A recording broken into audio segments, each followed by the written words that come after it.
brought to you by Palvi Agrico. आता शेतीसाठी जे काही लागणार ते घरपोच मिळणार, तेही मोबाईलच्या एका क्लिकवर। ही जी काही समिती बनवली यामध्ये तुम्ही अधिकारी घेतलेत, भाजपचे 2 पदाधिकारी घेतलेत, शिंदे सेनेचा 1 पदाधिकारी घेतला, अजितदादांच्या पक्षाचा 1 माजी आमदार घेतला, मी तिकडचा स्थानिक लोकप्रतिनिधी असून या समितीमध्ये मला का नाही घेतलं, हा सुद्धा माझा एक प्रश्न आहे। एकदा नाही दोनदा म्हणाली शिंदे सेना।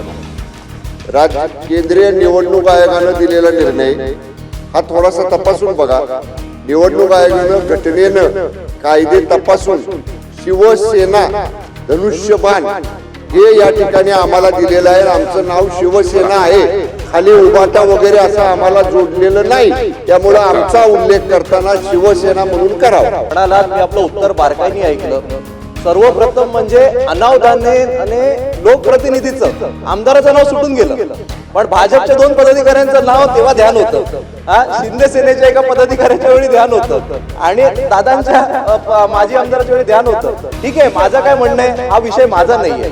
मी तुमच्याकडे मंत्री म्हणून पाहतच नाही, मी तुमच्याकडे राजा म्हणून पाहतो। हे जे सगळे कर्मचारी आहेत ही आपली प्रजा आहे, राजाने प्रजाला उदार मनाने देऊन टाकलं पाहिजे।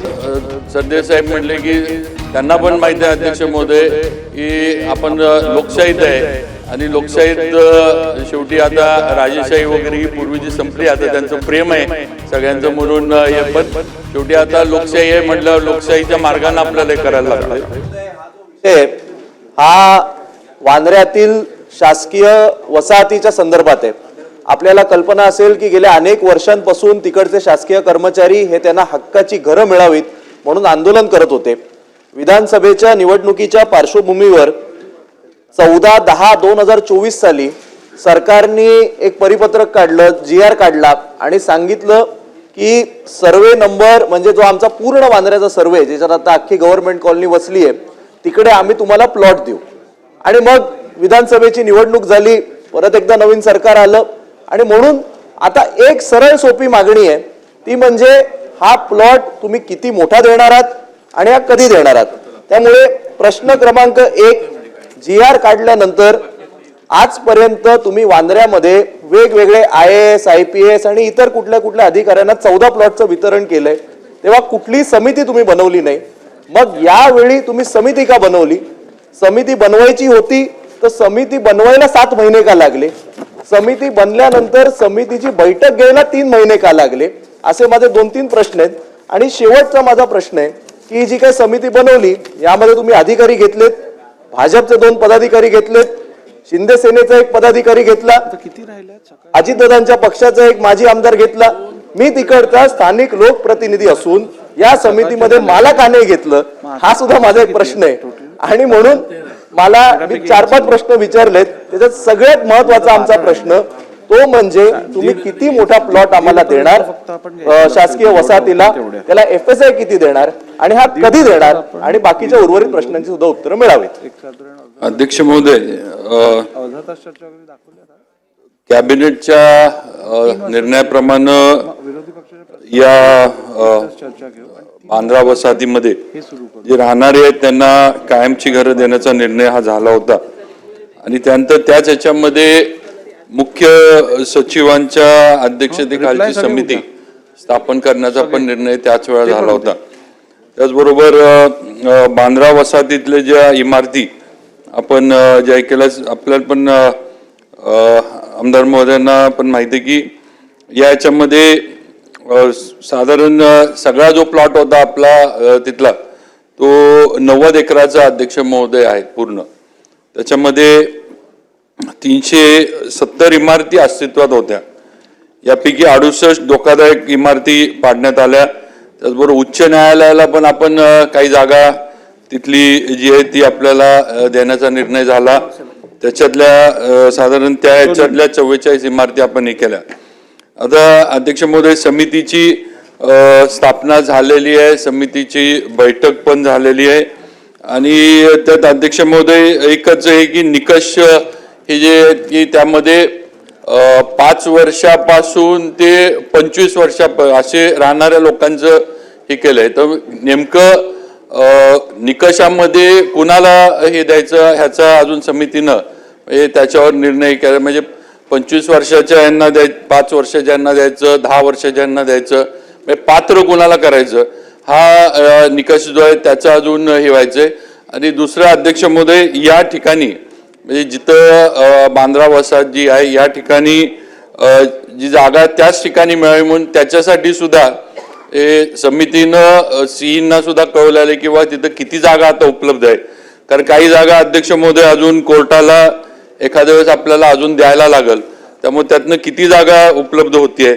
आणि त्याचबरोबर जर या ठिकाणी जागा उपलब्ध याच ठिकाणी होऊ शकली नाही तर MMR जो रिजन आहे त्याच्यामध्ये जागा कुठं उपलब्ध होतीये आणि त्याप्रमाणे मग पुढचा जे काय ते निर्णय एकदा निकष आणि जागेचं सगळं कळल्यावर आपल्याला घेता येईल. दुसरं असं काही म्हणजे स्थानिक लोकप्रतिनिधी म्हणून मुद्दामून त्यांचं नाव आमदार साहेबांचं घ्यायचं असे नव्हतं, अनावधानाने ते राहिलंय. त्याच्याबद्दल पण समितीला आम्ही सूचना करू किंवा त्याच्यावर त्यांनी निर्णय करावा. ठीक आहे. नाही, एक मिनिट. आता 12:29 झालेली आहेत. 1:30 आपण लक्षवेधी घेणार आहोत. अजून 12 लक्षवेधी व्हायच्या आहेत. 1:30 जेवढ्या लक्षवेधी झाल्या असतील तेथे मला थांबायला लागेल आणि 1:30 वाजल्यापासून आपल्याला त्यानंतर 2 बिलं आहेत ती बिलं घ्यायला लागतील.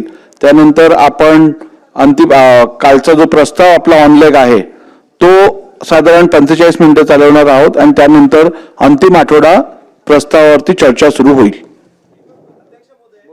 आपण म्हणालात, मी आपलं उत्तर बारकाईने ऐकलं.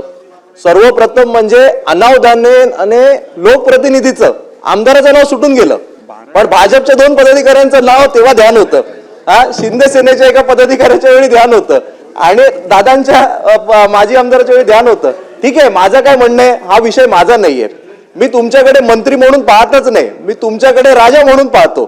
हे जे सगळे कर्मचारी आहेत ही आपली प्रजा आहे. राजाने प्रजाला उदारमनाने देऊन टाकलं पाहिजे.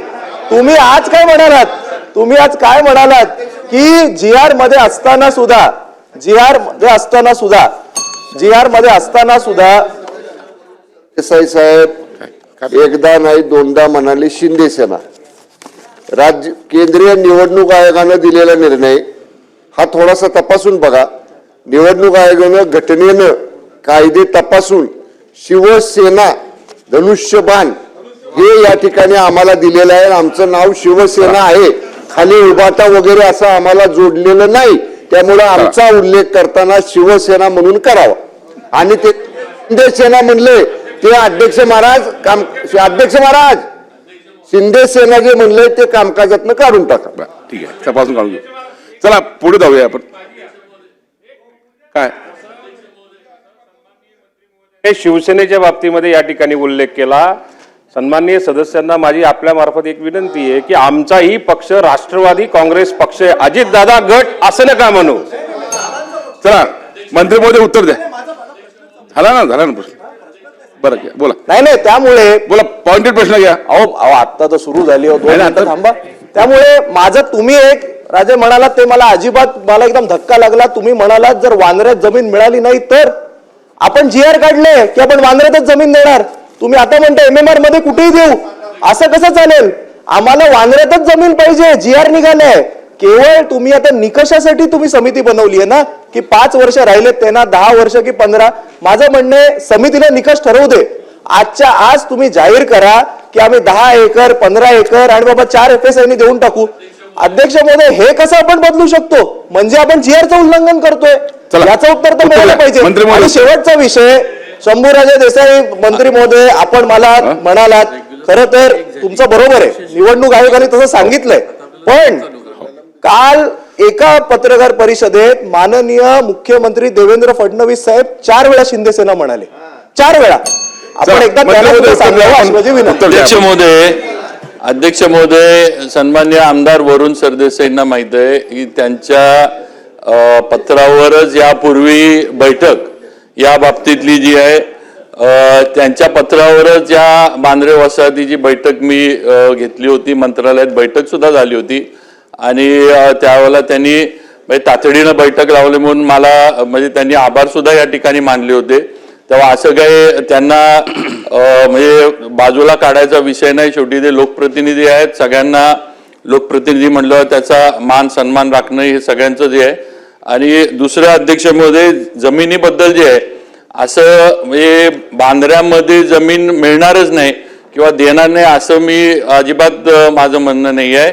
डिपार्टमेंटकडं आम्ही समितीनं जी मुख्य सचिवांच्या अध्यक्षतेची समिती आहे त्यांनी जमीन कुठं उपलब्ध होती बांद्र्यामध्ये, कोर्टाला अजून अतिरिक्त जमीन जी लागणार आहे त्याचं काय हे सगळं बघून जे काही त्याच्यातनं म्हणजे जमीन कुठं किती उपलब्ध होते त्याप्रमाणे आम्ही नक्की निर्णय घेऊ.